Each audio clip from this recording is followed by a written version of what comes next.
business. We are in a business which is got to cater to the people who want to watch the sport. I mean, let us, I think I had absolutely no problem with it being at 10:30 in the morning. In fact, as a coach, actually it made the conditions quite even, because a lot of times in the day-night games, dew becomes a huge factor. And a toss can become a big factor, as we saw sometimes even in Australia.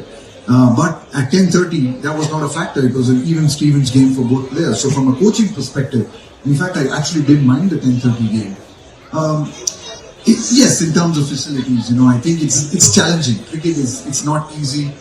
It's not easy to get cricketing facilities where they don't exist.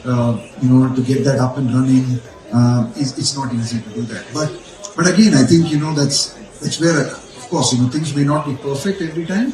But if you want to grow the sport, if you recognize that to truly make it a global game, to make it something that is recognized in not just the Commonwealth nations, but truly all over the world, then you've got to be at events like this. You've got to be at the Olympics, and you've got to make the compromises that are required to be at events like this. Even if it means playing in odd hours and sometimes playing in conditions that might not necessarily be perfect.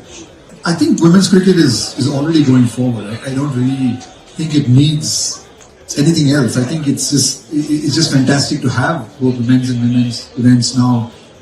It's probably like Jeff said. I think they've separated it at the ICC level, so men and the women don't play together.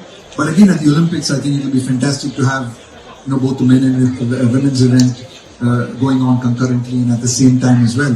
But I just think it's just incredible to see so even when you talk to people at the grassroots level, I think for me, when I look at back home in India and Bangalore, and you're talking to coaches and you're talking to people at academies, one of the things that they constantly keep telling you is just the level of participation of young girls in cricket now.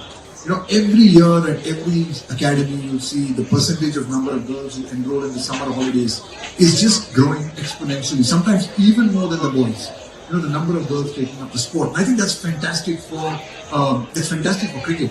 You have half the population. You cannot exclude half the population. It's great that cricket is now, obviously becoming a lot more inclusive. It's becoming more and more attractive for women, like Jeff said, to be able to pursue the sport. For a young girl and her parents to be able to see that this could potentially be a career.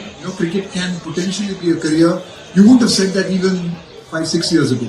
But to be able to say that now, I think is phenomenal. It just encourage more and more girls to play the sport. As cricketers and people who are involved in cricket, that's what we want to see, right?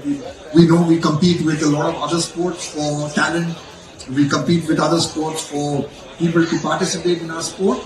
And the more and more girls that we can get to play the sport, the fantastic, the better and better it is. So, yeah, I think it's just terrific that women's cricket is going forward.